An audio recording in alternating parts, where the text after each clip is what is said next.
Tonight on News 5 Live, an American national is executed outside of a nightclub he owned in San Ignacio. The Belize Bus Owners Association chides the UNDP amid the ongoing transportation issue. And Sports Monday is back. We'll take a look at the weekend matches in various disciplines. These stories and more coming up on News 5 Live. Great Belize Productions Channel 5, proud winner of 9 Caribbean Media Awards for 2021. Best Investigative Report, Best News Item, Best Coverage of People with Disabilities, Best Financial Literacy Journalism, Best Videographer, Best Television Commercial Spot, and the People's Choice Award, with 2 special mentions for Financial Literacy Journalism.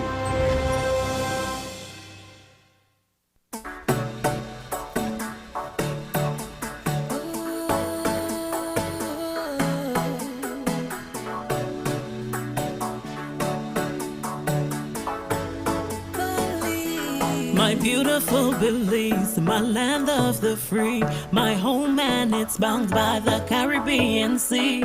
Valiant and bold, proud we are strong. Belize we rebound at age 41. Belize we are free and independent. We're free and independent. Free and independent. To be whatever you wanna be. Free and independent. We're free and independent. Free and independent. We're changing our country. We're free. So make we celebrate with smart. Come celebrate with smart. Make we celebrate with smart. Let's celebrate with smart. So make we celebrate with smart. Come celebrate with smart. Make we celebrate with smart. Let's celebrate with smart. The entire Smart family wishes all Belizeans a safe and happy September celebrations. Smart, bringing people together.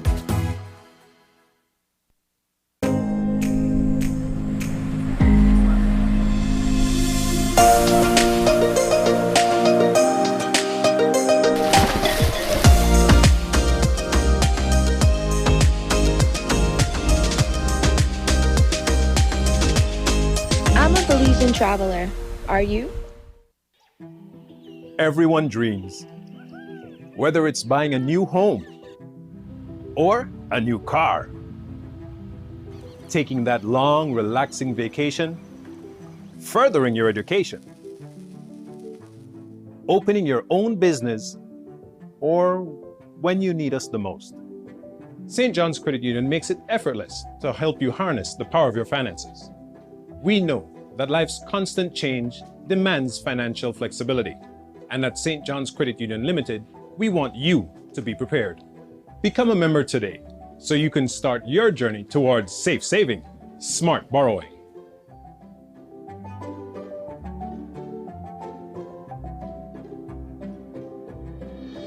St. John's Credit Union is the leader since 1946. They work harder.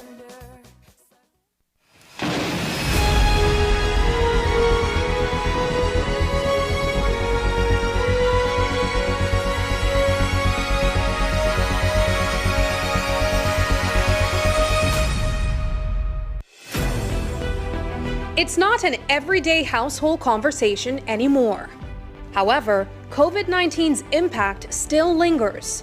On Tuesday, September 27th, tune in to Channel 5 to find out what impact has the pandemic had on people living with HIV. What about the LGBT community and other vulnerable populations? The Caribbean Vulnerable Communities Coalition presents Beyond COVID, a discussion on the impact of the COVID-19 pandemic on members of key population groups across the Caribbean. The conversation starts at 8 p.m. on Tuesday, September 27th, right here on Channel 5.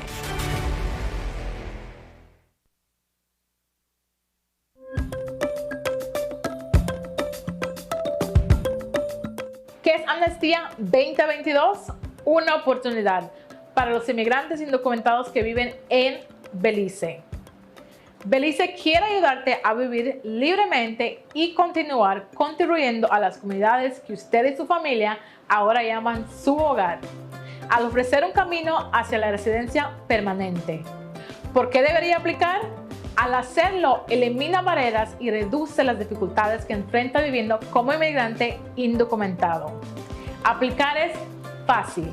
Visita el sitio web www.immigration.gov.bz para obtener más información. Puede verificar si califica, cómo presentar una solicitud, qué documentos necesita y cómo hacer una cita. Prepárate, el plazo de inscripción será del 2 de agosto al 30 de noviembre 2022. Amnistía de Belice 2022. Continuemos construyendo Belice juntos.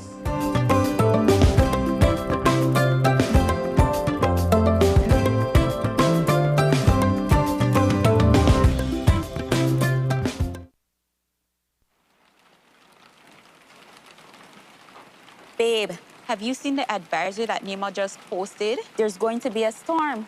Storm? It's not a storm. That's just a little rain. We'll be all right.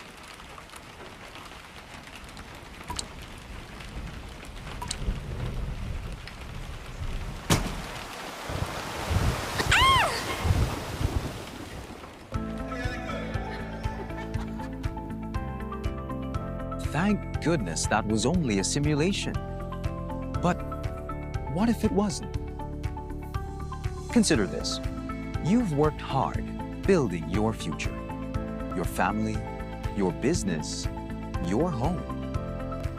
RF&G Insurance has policy options that can protect your most valued assets so that you can focus on what matters most.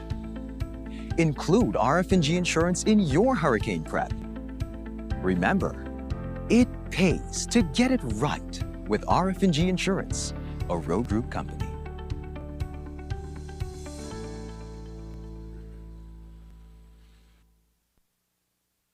Improving lives, delivering quality. Water for you and me.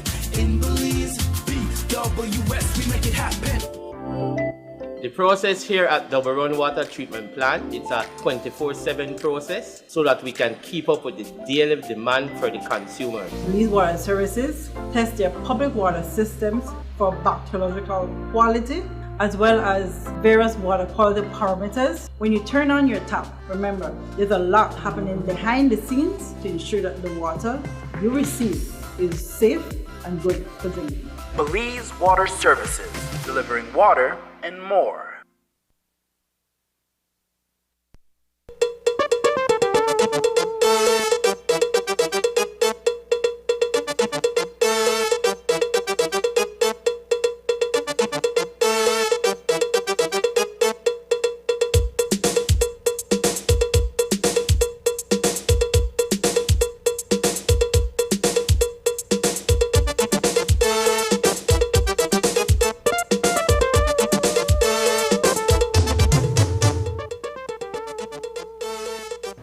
Good evening and welcome to News 5 Live for Monday, September 26th.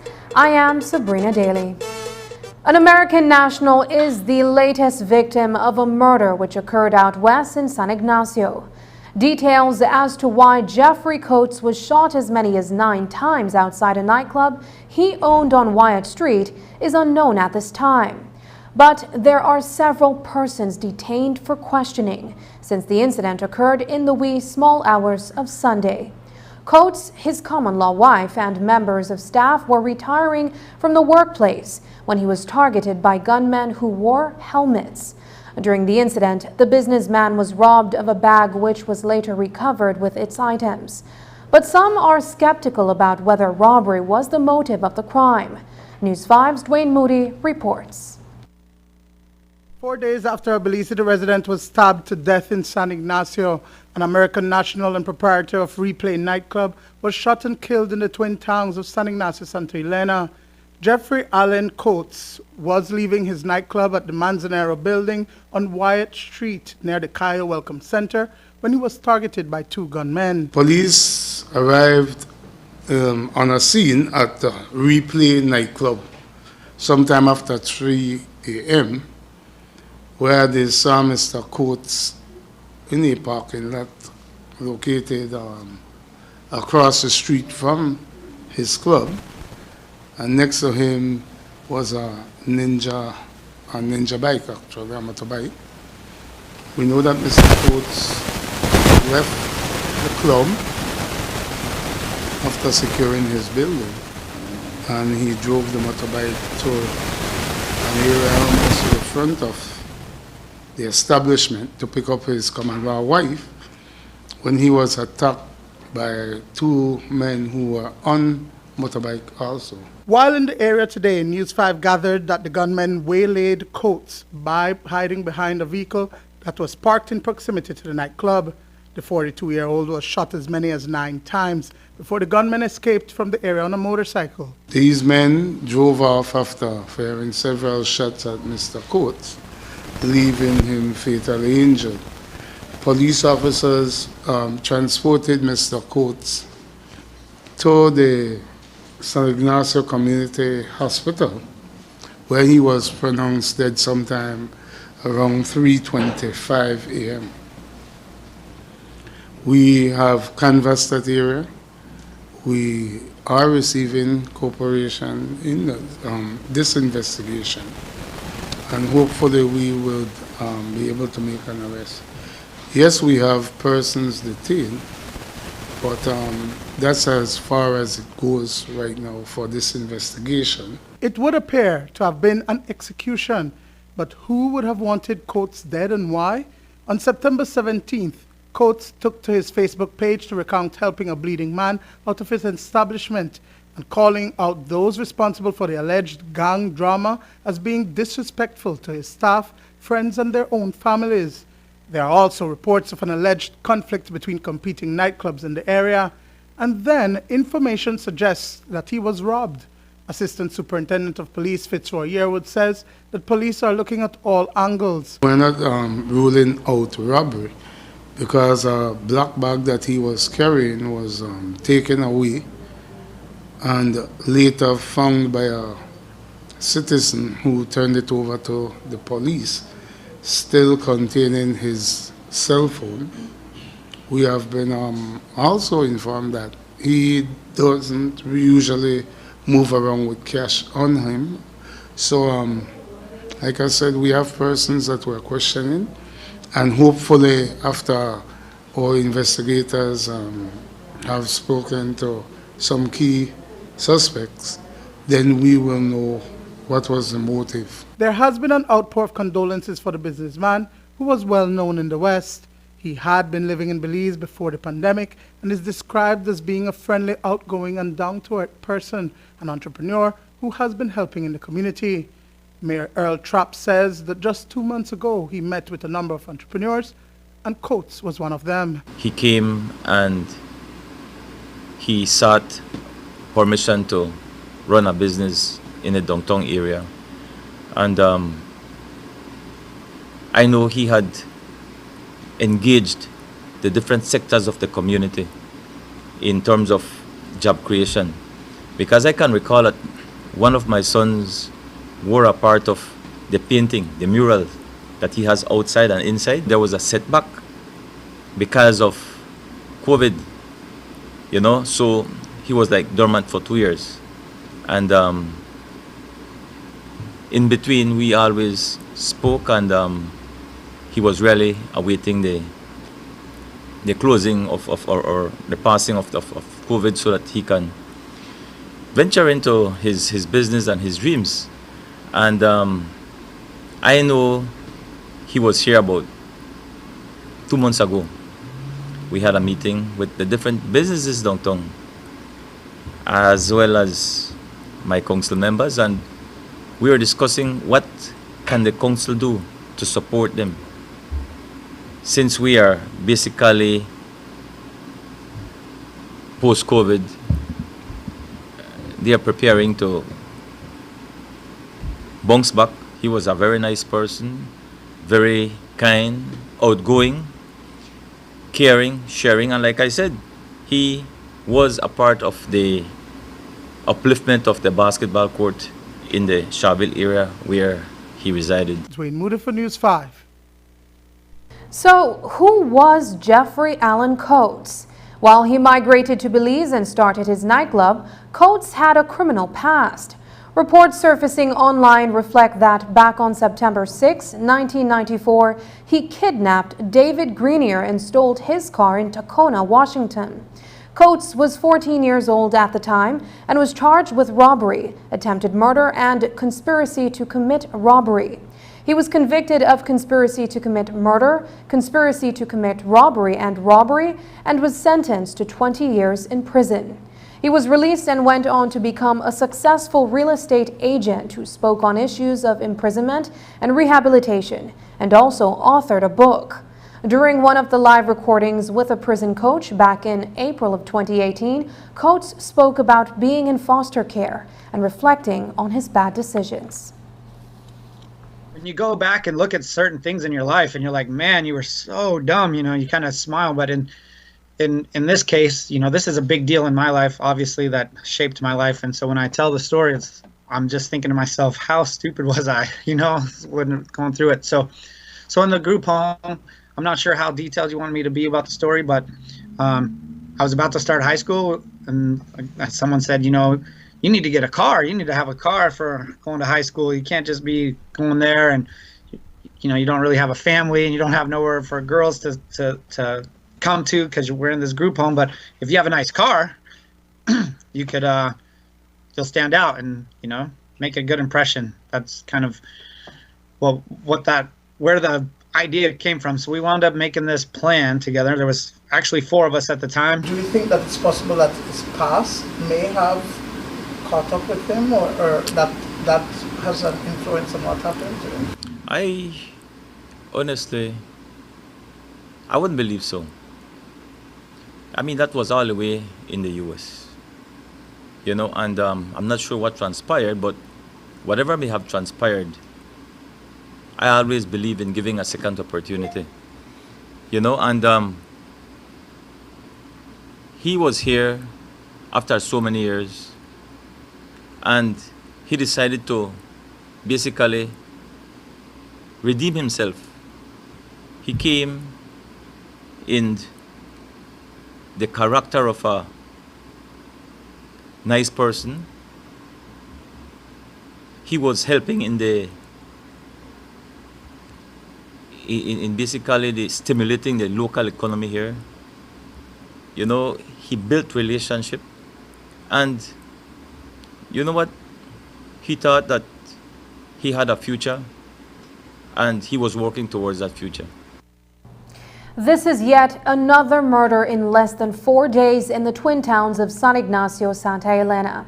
It is something unusual within the community and has Mayor Earl Trapp concerned because these crimes threaten the public's sense of security. San Ignacio have always been known to be that safe haven, you know, and a murder on Wednesday and one on Saturday night. It is definitely heartbreaking. It is frightening, and I hope that whatever may have happened, I know it is some two separate murders, but to think about it, honestly, it's has really had people of this community thinking over time what have been going wrong. So I'm really calling on basically our residents. You know, of course I know the police department have been overwhelmed with a lot of work. They cannot eradicate crime. They have been trying their best. But certainly I believe that the businesses that have surveillance cameras should be a part in helping the police to find evidence that can bring these people to justice. On Friday, San Ignacio police arrested and charged 22-year-old Christian Kelly for the crime of murder in the wake of a deadly Independence Day stabbing at the Macal River Park. Police believe that the resident of Roman Catholic Street was responsible for inflicting the fatal injuries on Matthew Smith, a 29-year-old Belize City resident who moved to San Ignacio for work. Investigators ended up charging a person that they had detained from the onset, who was just bringing more than one versions of his whereabouts and his involvement in the fight that took place in, at the Macal Park. So I know it's a young man, Kelly. He has since been charged and arraigned. An Orange Walk resident who has been charged for murder twice in separate incidents have been charged for the chopping death of librarian Bernard Timmons. The incident took place on Independence Day in Orange Walk town following the Carnival Road March. It is reported that Timmons, a resident of Neils Pen Road in Belize City, got into an altercation with a pair of men near a shop. He was chopped in the neck, and a short while later, while waiting for a relative in an alley off the Belize Corzal Road. Nimrod Tillit was charged on Friday evening. I sent the information to you on Saturday morning. He was only person charged in connection with the death of Mr. Timmons that took place in Orange Walk on Independence Day. I know initially you had said that there was some type of argument between them. I think you used the word fight, and the family is saying that it was maybe just hard talking, but what might have led to whatever altercation that they had? Like I said, the details of that will come out in court. He has since been charged. Coming up, U.S. Secretary of State Anthony Blinken meets with PM Briceño in Washington. Details when we return. I am. We are. All of us. Together. 12 decades working to achieve health for all. Individually, collectively, universally.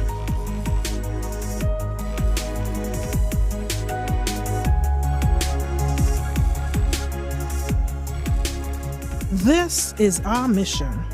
We stand together with all people. In every community, every country, throughout the hemisphere. Because we are healthier. Together. We are the Pan American Health Organization, celebrating 120 years of solidarity in advancing health and well-being, leaving no one behind.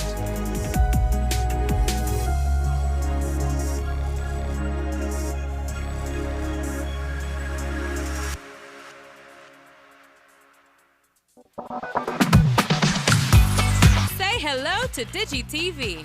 Step into the world of digital entertainment.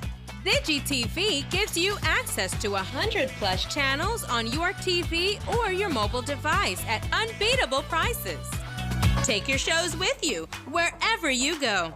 It's a new level of freedom. Enjoy your favorite entertainment, sports, family, Latin, and local channels. No more fighting for the TV remote. You can access whenever you want from 2 devices at the same time. DigiTV is for everyone. And with the fastest fiber and mobile networks in the country, you are guaranteed to have the best experience ever. There's no installation required. Sign up for the Max package for only $40 monthly. and get the first 2 months for just $30. For a limited time, get 50% off a Fire Stick when you sign up. Download the DigiTV app from the Android or Apple stores. Just WhatsApp us at 608-8888 to sign up. It's that easy.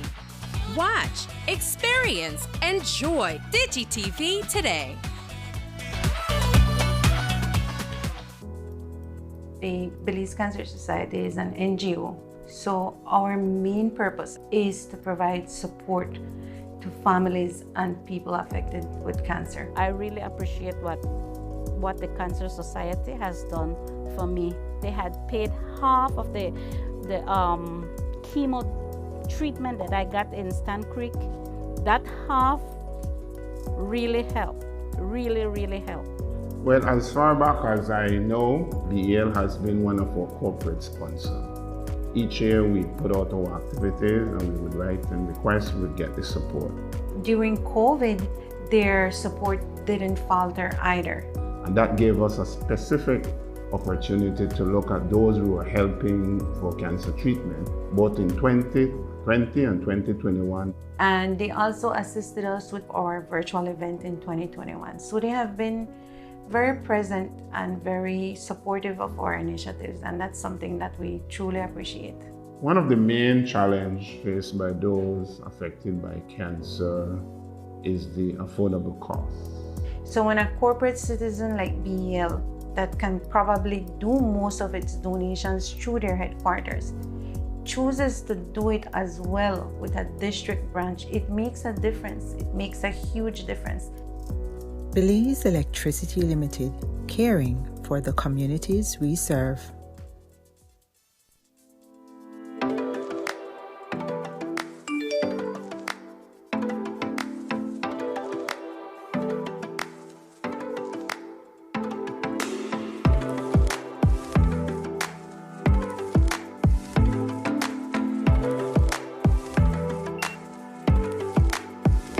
Excuse me, sir?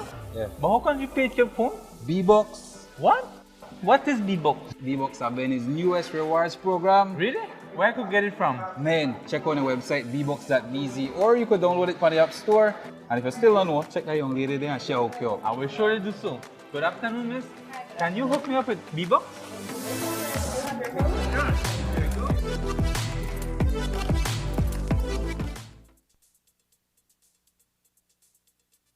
The Belize Bus Association, BBA, has written to the United Nations Development Fund, UNDP, essentially requesting that buses be given as grants to conduct business. In the letter, written on September 5th, the BBA seemed to chide the organization. The association then went on to state that it was not invited to sit at the table along with the UNDP, the Ministry of Transport and the Belize City Council to discuss a pilot project that would involve the granting of 3 electric buses to the commuting public. In addition, the letter says, quote, "The Ministry of Transport and the Belize City Council do not have any investments or relevant experience to execute the pilot," unquote. So the BBA went on to propose that the pilot project be executed with the existing stakeholders and that to avoid disputes, a lottery system can be used to grant the buses among its members. On the other side of the equation is the Minister of Transport, Rodwell Ferguson, who told us that as the ministry presses forward to improve the service, it will decide who will use the 3 electric buses. All we are saying, if you're going to get a grant, which you don't really have to pay back, and you have your existing operators out there that has a mortgage with a 9 or a 10% or 12% interest rate. If you're operating a free bus, more than likely you're going to see profits from it. And I believe that we as bus operators are the stakeholders in this industry. So the letter was straightforward to UNDP. I don't know if when they had the consultation, if they realized that there's an industry and the industry is actually owned and operated by private entities, okay? It's not owned and operated by the government. The ministry has never said that we are going to control the budget. And right now we are contemplating that we have to work with some entity from the private sector to be able to run the transportation in particular the case with the Ministry of Transportation and the Western Route. So we are still in the implementation stage. So they should have come to us and get more clarity before they went out and sent a letter to the UNDP, but they already done it already. News 5 contacted the UNDP today to get its reaction to the BBA letter, but we were informed that the organization just received the letter on September 23rd and is still in the process of responding to the association. As we reported last Thursday, the Supreme Court has granted the proprietors of James Bus Line leave for judicial review against the Department of Transport and Floralia Bus Company. The decision came after legal arguments were made on behalf of James Bus Line to the effect that the insertion of Floralia into the Southern schedules has caused negative effect on James Bus Line's revenues. Today, Minister of Transport Rodwell Ferguson was not fazed by the ruling, but he said that everyone must abide by what the court orders. We live in a democratic country, and you have the right to take any matter to the court. You don't see what will be the end of the court case, what will be the court decision. And we, as a country, as a democratic country, we have to abide by the decision of the court. I'm doing everything, Marian, to try to promote the operators. I'm thinking the only minister over the last 40 years who met with operators at least once a month or twice a month to figure out how they can get incorporated into the whole change. But I maintain my position that change must come. And then I do everything possible to try help them to get a loan for the change. Prime Minister John Briceño met with U.S. Secretary of State Anthony J. Blinken at the Department of State in Washington, D.C. today. The meeting was to discuss issues of mutual concern between both countries, including climate change, energy, food security, and finance. Prime Minister Briceño and Secretary of State Blinken spoke with the press briefly before their official meeting. Good morning, everyone. It's a real pleasure to have Prime Minister Briceño here from Belize. We have a lot to cover, but I'm really gratified that you've taken the time to come to the State Department. Belize is a strong partner for the United States on so many issues of mutual concern. We are following up together on the very important meeting that President Biden and Vice President Harris had with CARICOM and the leaders of CARICOM at the Summit of the Americas, working on a strong agenda together on climate, on energy, on food security, on finance, and I look forward to sharing some of the progress that we've made with the Prime Minister. As well, I should say, congratulations on your recent Independence Day, September 21st. But also we appreciate so much Belize's strong voice on global issues, including, for example, the Russian aggression against Ukraine, as well as its strong ties to Taiwan. So, Prime Minister, welcome. Very good to have you here. Well, thank you very much, Secretary of State Blinken, and thank you very much for inviting us over here at your office. As we all know that the United States and Belize have had very close, strong, and warm relations over the past 41 years. Yes. We just celebrated our 41st anniversary or independence last week, Wednesday. And you are right that there are so many issues that both countries we need to address. The issue of climate change, was it's almost like an existential threat for small countries like Belize that have a low coastline, but it's also affecting big countries like yourself, developed countries where in areas you have droughts, in other areas you have excessive rains, and it is something that has to be addressed by all of us, not by individuals. And Belize continues to have a stellar record when it comes to the protection of its environment. We have just signed an agreement with the Nature Conservancy, and that we are going to protect 30% of our ocean space by 2026, 4 years ahead of schedule. And certainly the other issues of migration, the war in Ukraine, where we strongly condemn the actions of Russia, issues of migration, and also strengthening democracy in our region. Today, Pathlight Belize signed a cooperation agreement with the Organization of American States, OAS, in Washington, D.C. The agreement provides a framework for both organizations and the government of Belize to collaborate in achieving the Sustainable Development Goals through education. The cooperation agreement was signed by Adel Katsim Sanchez, the CEO at Pathlight, and Luis Almagro, the Secretary General of the OAS. Prime Minister John Briceño was present to witness the signing. A few remarks were shared across the table before the official signing. It's an honor for Pathlight Belize to be signing this cooperation agreement with the OAS and witnessed by the Prime Minister of Belize. We are here because we believe that we are, through our joint projects, through collaboration, able to contribute to sustainable human development through education. We believe that education is a thread that runs through all aspects of sustainable development. And currently we are working alongside the government of Belize to provide turnkey solutions through teacher training and after-school programs. We started out as a very small operation in 2007 by providing scholarships to only 4 students to attend secondary school.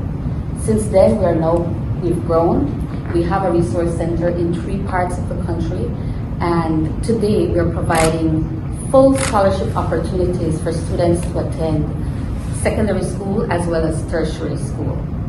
And we also have a robust teacher training program.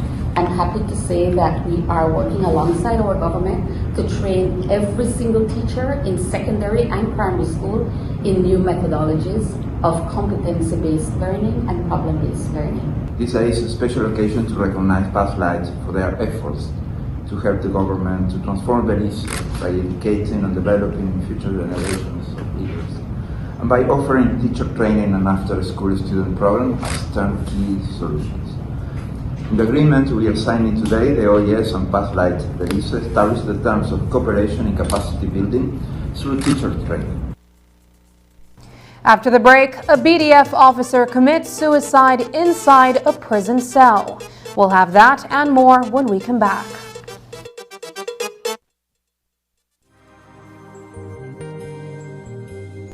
Good evening, Belize, and welcome to your weather report and forecast from the National Meteorological Service. I am Ronald Gordon. Weather conditions started off cool and mostly dry this morning, and then by afternoon, with the intense daytime heating, a few showers and thunderstorms developed mainly over inland areas at first and moved towards the coast later in the evening. In particular, you can see a few showers just near Sand Hill and also some just offshore the Belize City area. What can we expect going forward to tonight? Some of these showers and thunderstorms that I showed you on radar a while ago will be moving more towards the coast and offshore tonight. So San Pedro, you may see a few showers and thunderstorms affecting you later this evening into tonight.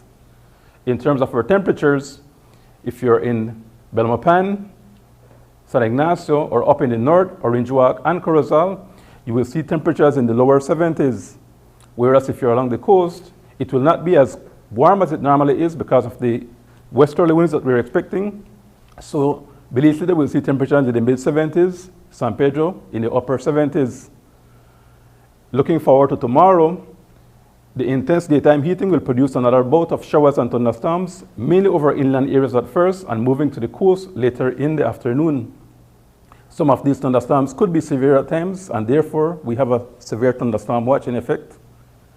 In terms of our temperatures tomorrow, it's going to be another hot day with temperatures of about 93 Fahrenheit in Belama, 94 in San Ignacio, 93 in Orange Walk. Along coastal areas where the sea breeze typically causes you to feel a bit cooler, it will actually be hot tomorrow because of the westerly winds. So in Belize City, you may see temperatures of about 90 degrees Fahrenheit, 89 in Dangriga, and a relatively hot 91 down in Punta Gorda.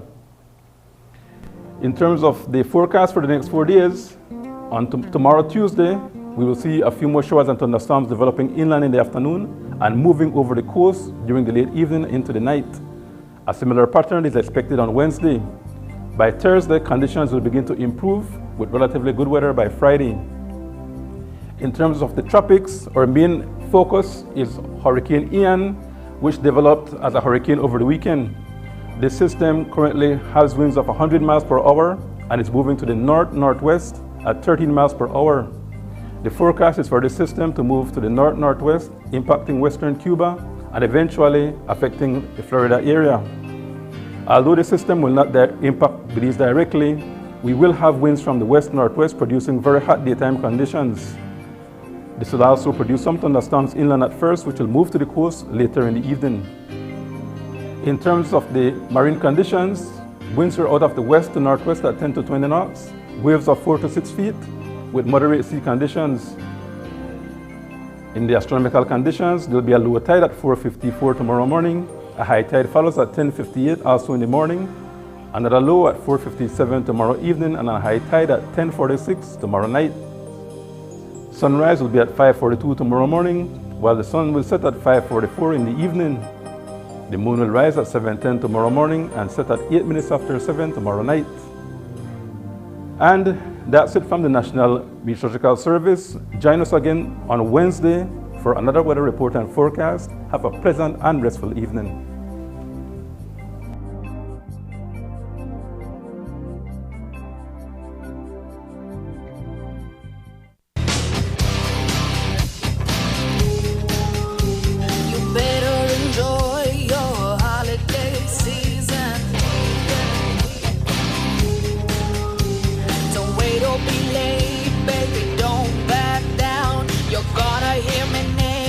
Shout it out loud. Go to my life. At your house whenever. We ain't gonna live forever. We just wanna live while we're alive. Go to my life. My heart is open like a highway. Please and say I did it my way. We just wanna live while we're alive. Go to my lights.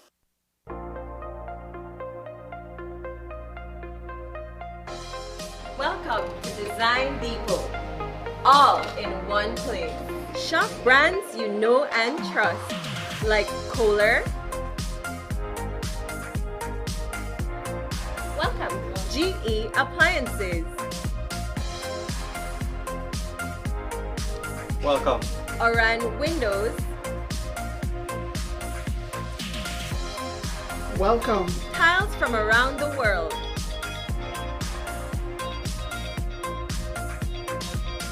Welcome. Sherwin-Williams Paint and Coating.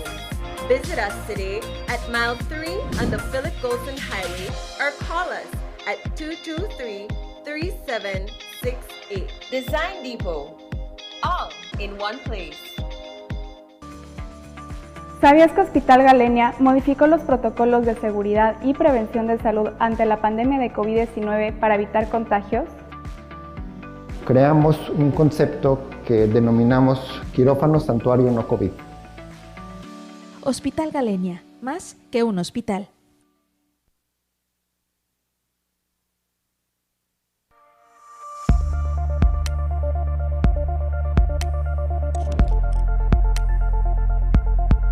Reusable plastics. Did you know that until we find an alternative for plastic and all its uses, we will continue to need plastics, such as in the health sector? Plastic becomes a huge problem for Belize when it becomes waste and is improperly disposed of. When it is thrown on the side of the road and in our rivers and seas, it's eaten by animals and in turn by people, and it becomes an environmental and health issue. It costs us money for disposal, filling up dumps and landfills, and paying for associated healthcare. So what can you do? Choose to refuse single-use plastics is step 1. Step 2, instead, use the plastics that were meant to be reused, like coffee cups, water bottles, and food containers. We're not talking about buying a $1 bottle of water. I mean, you can, but how long will that last you? Reusable plastics keep plastics out of the environment for a much longer time and are even better than other forms of plastics like biodegradable or even compostable or bio-based plastics. By reusing, you are also saving money since you aren't rebuying the same thing over again. Think about it. How many bottles of water do you buy every week? How much does that cost compared to the cost of a reusable bottle? Imagine what you can do with the extra money. Click on the link below to see what you can do to help end the nightmare of single-use plastics. I'm Alison Castillo, and now you know.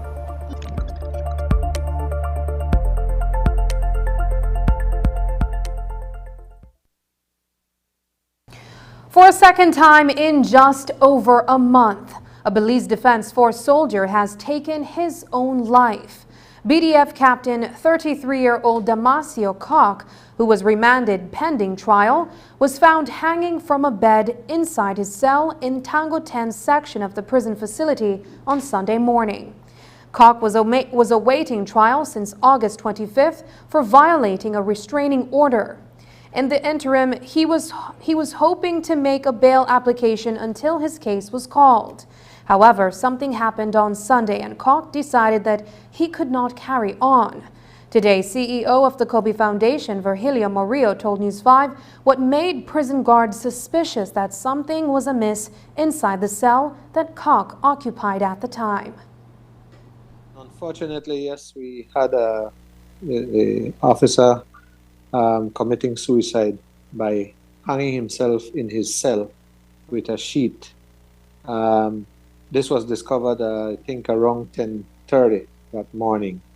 And this was found out after he had 2 previous visits by officers as part of the routine patrols and checks that are done on inmates, as part of prison procedures and policies. It was during the 10:30 check that the guards noticed that he had a white sheet covering his wicket to, I guess, prevent the guards from being able to see inside his cell.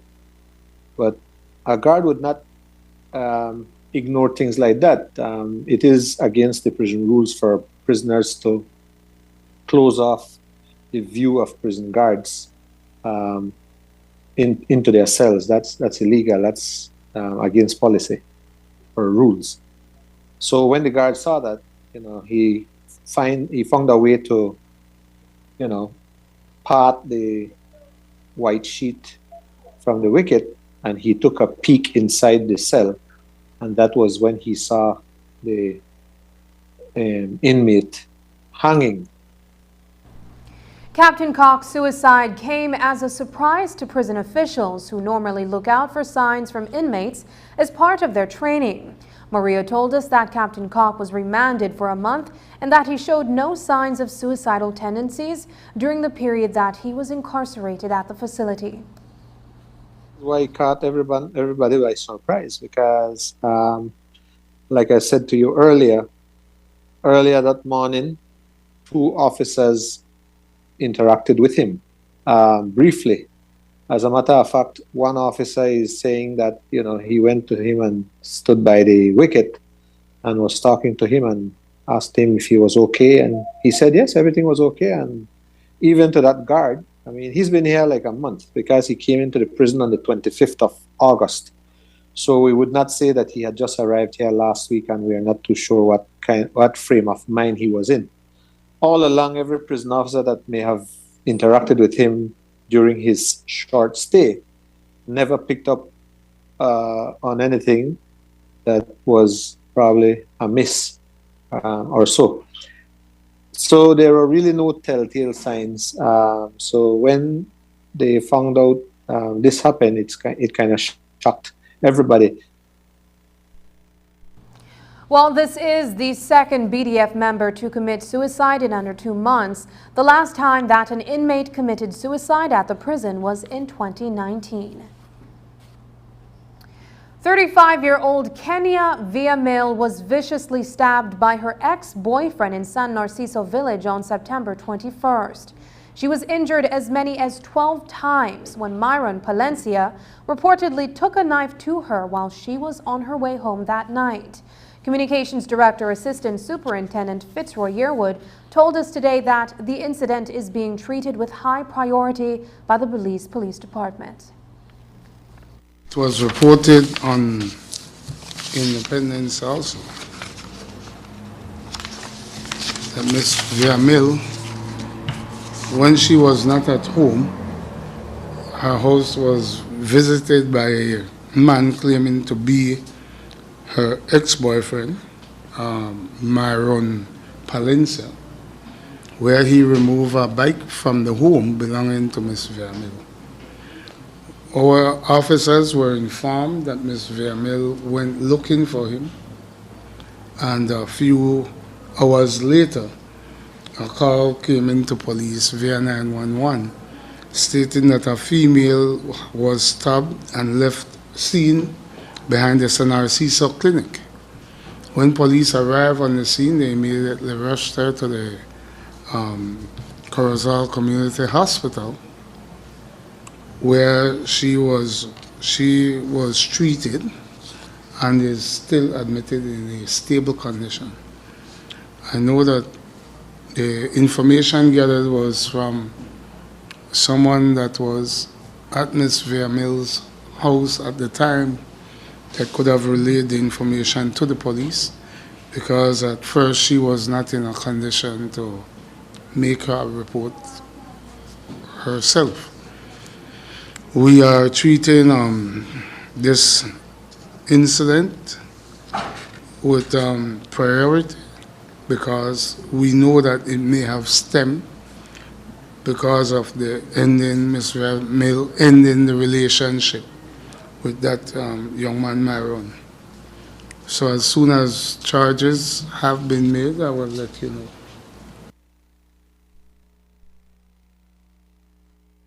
The lifeless body of 50-year-old Sergio Giovanni Valdez was found near a dumpster in Champine Ridge last Thursday. A post-mortem examination indicates that the fish vendor died as a result of a chop wound he received to the neck. This morning, ASP Fitzroy Yearwood told reporters that information to the police department has not been forthcoming in that investigation. Sergio Giovanni Valdez, yes, we conducted a post-mortem on the body over the weekend, where his death has been ruled due to a spinal injury due to chop wounds. We are still canvassing that area. No witness has come forward to give us any information that could lead to the detention of any party responsible for this. But as soon as we get an update, I will send it out, no matter what hour it is. When we return, a look at the weekend sporting activities with Paul Lopez. ¿Sabías que Hospital Galenia modificó los protocolos de seguridad y prevención de salud ante la pandemia de COVID-19 para evitar contagios? Garantizamos contener a los pacientes que allí estamos manejando y disminuir riesgos de infecciones para el resto del hospital. Hospital Galenia, más que un hospital.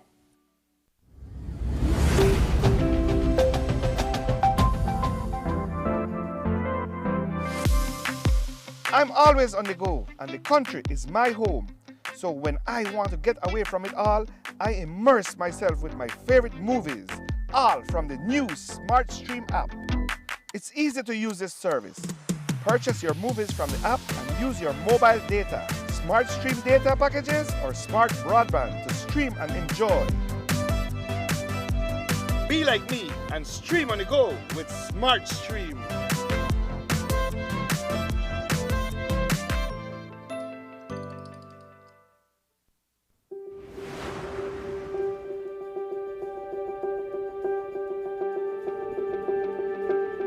Hi, I am Dr. Elsie Constanza. I'm a pediatrician and neonatologist. I work at the Neonatal Intensive Care Unit at Carl Huchner Memorial Hospital Authority and at Northern Medical Specialty Plaza. Like other vaccines, few persons may present with reactions. Vaccines are safe. Get protected. Get vaccinated.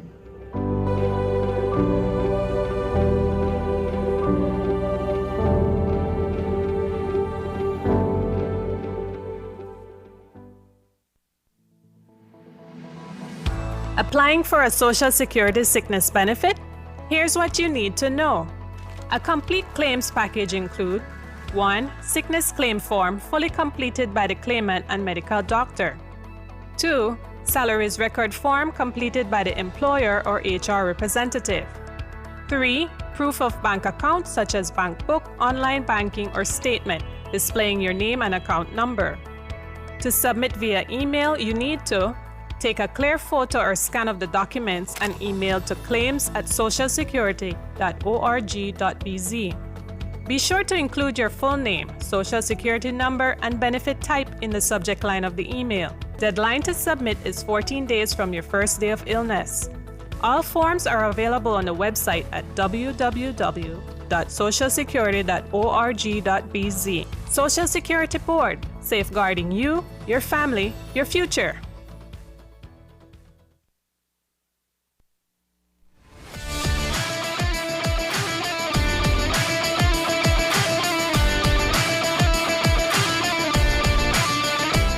Welcome to this Monday's edition of Sports Monday. I am Paul Lopez. Tonight, we will be bringing you the stats and highlights from the U13 Elite Boys Championship, the Benny's Inter-Office Basketball League, and the Men's National Team Basketball Open Tryouts. We begin our coverage with the Football Federation of Belize's U13 Elite Boys Championship, which came to a close at the FFB Stadium in Belama on Saturday. The top 4 teams in the competition, San Pedro, Stan Creek, Belize, and Cayo, went head-to-head for first, second, and third place. These young athletes showed out in character, discipline, and their love for the sport. But in the end, only one team claimed the title of champions. Here is a look at how it all played out. The first match of the day kicked off at 1 p.m. on the football pitch at the FFB Stadium in Belmopan. The San Pedro and Stan Creek U13 boys faced off for third place. At the end of the official playing time, the match was tied at 2 goals apiece. San Pedro eventually took home the third place victory in a penalty shootout, scoring 4 goals in a dominant display over Stan Creek's 2 penalty goals. We spoke with Martin Vasquez, the FFB competitions director, about the tournament. One of the things I want to mention about this tournament is that it has been a total success. It went from a period of 7 weeks time. We had a total participation of 10 regions. So each region, we have divided football in 10 regions. So each one of them has a participation.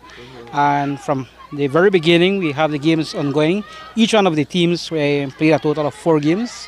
And up to this point, we managed to get the San Pedro and Stan Creek, who are fighting for the third place. And then at 3 o'clock, we'll be having Belize City versus Cayo for the first place. The intention for this program is to have our players be able to develop.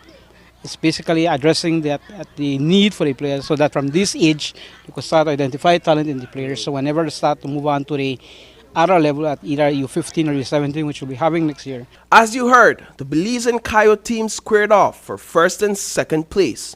Belize would go on to win the match with a commanding 5-2 goal victory. Team Belize's Gillian Nunes was the most effective in this match with a hat-trick. The Football Federation of Belize has begun to place priority on player development and technical skills, starting with children at 4 years old, as Philip Marin, the Technical Development Director at FFB, explained. We have created a long-term player development plan where we will focus on these kids from early age, from 4 years old, so they can learn the different motor skills. And when they come to the federation at the age of 6, then they will be introduced to the basic football elements. You know, we're trying to see how we can structure the player development in different stages. Starting at U6, then we move to U9, then we go to U11, then we move away from the academy and go into the regional and the national competition development, where we introduce competition to these kids at the regional level from U13, boys and girls. In the individual awards categories for the U13 Elite Boys Championship, Shane Vernon walked away with Best Goalkeeper. Dion Main won Best Defense. Barack Mori was awarded MVP and Best Midfielder, while Marlon Mesa took home most goals and Best Forward. A pool of 40 players from all 10 participating regions will be selected by FFB for further development. One of the things that we have been able to identify is that we have seen two things. The one most important is that we have seen the players enjoy and having fun. That's one of the key things in this game. And we have also been able to identify by having our technical staff who are monitoring these players. From these players, we'll be having a pool of 40 players throughout the whole country of Belize, which we'll be working with for upcoming tournaments. So this will be basically, we are scouting out our best players. So on a weekly basis, we have each of the regions submit their best 9 players, and from that players, we're going to scout the best 40 players. The Football Federation of Belize President Sergio Chuk, the Executive Committee, management, and all stakeholders congratulated all 10 participating elite selections in the Elite Boys Championship. Moving on now to the Benice Inter-Office Basketball League in memory of Ian Mariano Sr. On Friday night, 6 teams faced off in 3 action-packed basketball matches inside the Mexico Center in Belize City. The Central Health Customs Enforcers took on the DigiWallet Bucks. The Belize Coast Guard Belize Port Authority went up against the Grace Kennedy Limited's Kings. And the National Sports Council, Belize City Council, clashed with the Belize Water Service. The Central Health team was victorious over the DigiWallet Bucks in a 52-49 points finish. The Belize Coast Guard defeated the Grace Kennedy Limited Kings in a 53-49 points ball game. The game between the National Sports Council and BWS ended with a buzzer beater at a 54-56 points in favor of BWS. The Inter-Office Basketball League is 12 matches away from the end of the regular season. We spoke with Winder Ellington, the director of the league. Right now, as you can see, the tournament is coming to an end. We are basically 5 days, which is about 10 to 12 games away from the ending of the regular season. And this is where you will see a lot of the team fighting for 4 spot, because there will only be 4 teams that will be advancing to the playoff. So far, right now, one team has clinched the playoff, which is tough enough because they haven't lost any game as yet. But aside from that, we have the Belize Coast Guard that teams up with Port Authority, that is in second place. Then we have the Central Health / Custom fighting for a spot, Belize City Council, Sports Council fighting for a spot, BWS fighting for a spot. So, but out of all of those teams, there are going to be 4 solid teams that will be able to make it to the playoff. This week's IBL matches are scheduled for Thursday, Friday, and Sunday inside the Mexico Center. And to more basketball news, a men's national team open tryout was held on Sunday at the Belize Civic Center.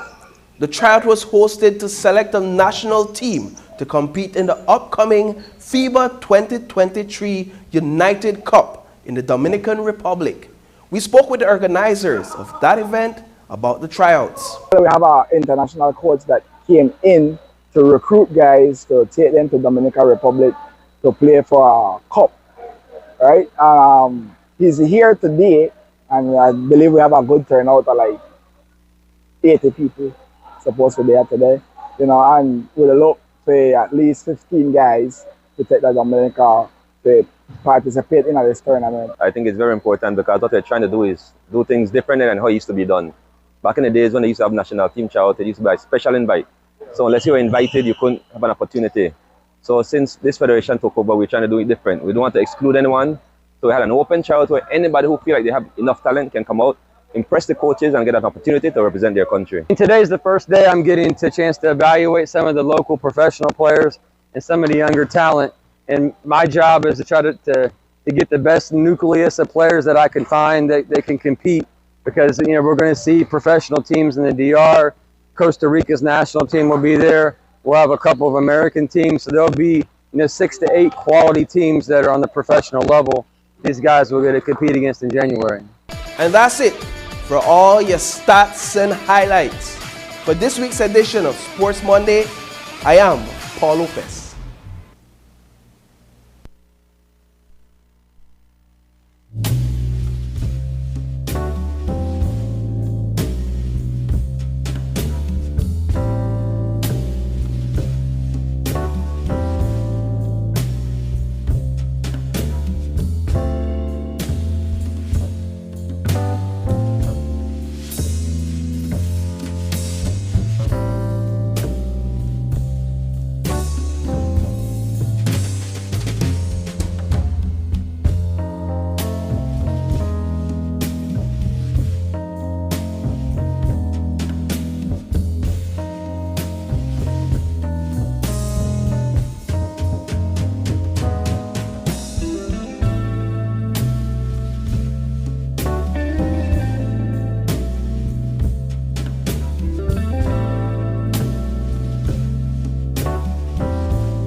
Taking its name from the venerable father of the nation, the George Price Highway stretches 77 miles from Belize City to Benqueviejo.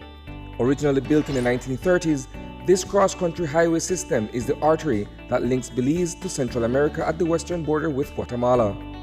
That connection facilitates overland trade, supporting Belize's economic development. Winding its way across the scenic countryside, the George Price Highway from Rolling Creek to Esperanza has been fully reconstructed to meet international standards, with particular emphasis on road safety. A shorter and hassle-free commute is best enjoyed when everyone obeys the traffic laws. To reduce the number and frequency of road traffic accidents, it means that a seatbelt must be worn at all times and the speed limit observed when traveling along the highway. It also means that pedestrians must use sidewalks and crosswalks where available. Buses should only board and discharge passengers at a designated bus stop. Road safety is everyone's responsibility. It begins with you.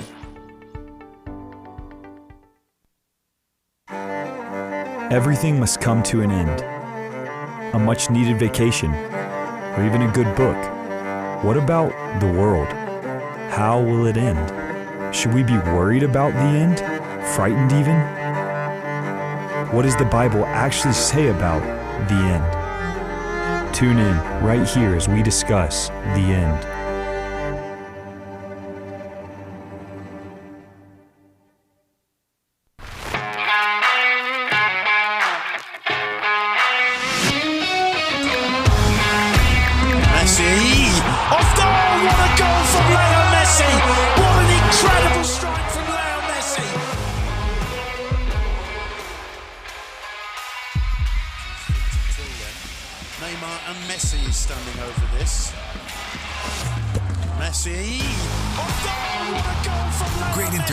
Stays with you, and we bring you great entertainment.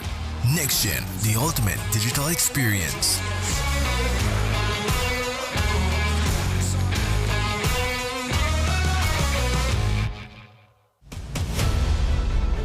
Dwayne Moody, Isani Cayetano, Marian Ali, Paul Lopez.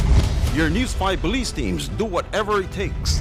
Go wherever they need to go, so you can catch the story wherever you are, whenever you want, on whatever device. Channel 5 Belize on television, Facebook, Instagram, and YouTube. Because news is now everywhere, all the time. And so are we.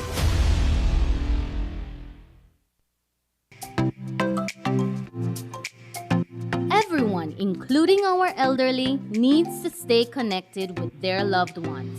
With Smart's Golden Citizen Broadband program, senior citizens can sign up for 10 megabytes of unlimited internet at a low monthly cost of $25. Citizens over 65 can sign up with a valid ID and receive free installation plus 1 month free on selected broadband plans.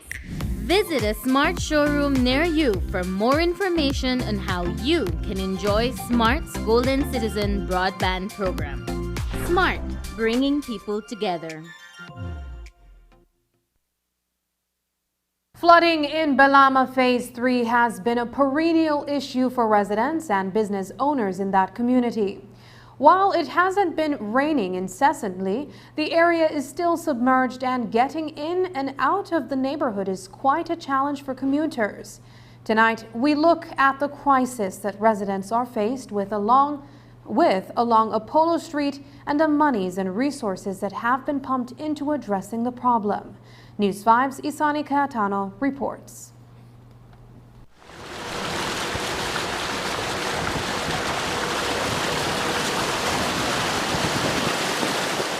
I drove through the Belama area this morning and I saw, without rain, because normally when it rains we know automatically we have water level coming up. But this morning we have the area flooded. And so I was wondering where the water is coming from. This section of the expanded community is adjacent to Hallover Creek. It is also very close to the Caribbean Sea. Residents say that flooding is caused by the ebb and flow of water due to the cyclic rise and fall of the nearby sea. I live up here for like over 12 years or so. And growing up from up here, the same thing, nothing changed. The only thing changed is the pavement on the street down here, but besides that, nothing else. This is Rose Bodden's property on Superintendent Arthur's Street. She was the first to develop this area of Belama many years ago. 200 loads of material later, the retired educator is still dumping and filling the submerged area below her house. The foundation below the concrete structure is compromised and, despite previous attempts to pump out the water, Bodden has resorted to packing the cavity with clay. I am trying to get the down part downstairs of my house to be filled, and I'm having a problem with that. What happened, we dumped the sand over here, and then a person I get to go into the basement to fill it. But apart from that, every morning when we get up, we have to go into this water. Plus I have my 2 grandchildren, they have to be walking in the water and take them to school. But the big problem here is that when it rains, back here gets flooded. And now when 2 high tide meets, the water flows into the other one, and so sometimes the water is 2 or 3 feet. According to Albert Vaughan, the municipal and central governments have worked together in the past to address the situation. He is a resident, a city councillor, as well as the People's United Party chairperson for the Freetown constituency. Over the years, loads of money and tons of material have been dumped here to no avail. A lot of monies have been invested in trying to rectify this issue of the low-lying areas within Belama Phase 3. None has proven worthwhile at this point. What else can be done? Yeah, I'm glad you mentioned that, because then we have to go back to the flood mitigation project. That's what the project was about, to get the water out of Belama Phase 3. That hasn't worked. You are right, they say the council has put in a lot of money. Even the Ministry of Infrastructure Development have helped us raise that street, and it keeps sinking. And so are many properties within the vicinity, including Bodden's. She says that numerous efforts have been made to contact the area representative. Those calls have reportedly fallen on deaf ears. Whenever it gets low, I would call and ask for help, but nobody assists me. My area representative, Mr. Albert Vaughan, who is in this area to check, they said after the 21st, I waited, I stayed text. Nobody come to assist me, and I'm getting tired, because if you don't pay your property tax, they want to take you to court, you have to be paying, and nobody here to assist us. Beyond the structural and transportation issues, overflow of water also poses serious health concerns, particularly for residents who have no other means of getting in and out of their homes. Diarrhea is something we're good for walk through the water, because the water makes it septic and anything, the urine waste and that cause infection, cause sickness, and again between our cars. Councillor Vaughan says that perhaps it's time for engineers at the Ministry of Infrastructure Development and Housing to step in and lend their expertise to address the perennial issue of flooding in Belama Phase 3. They will have to find a way for people to get in and get out beside using Apollo Street. Maybe we have to go back to the IDB project where they were building that bridge from Albert Hoy Street to Green Street. Or maybe we need to find some kind of entrance off of the Philip Golson Highway to Belama, but it's terrible, and it's a lot of money. I know the council has put almost $2 million already on that street alone. So yeah, it's something for the people, big TikTokers to come in now and figure out how we could get that area solved. Reporting for News 5, I am Isani Cayetano. And that's the news. Tonight's broadcast is available in both text and streaming video at channel5belize.com.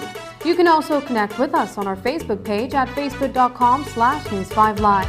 I'm Sabrina Daly. Thanks for joining us, and from all of us here at News 5, please remember to wash your hands, keep your social distance, and stay safe.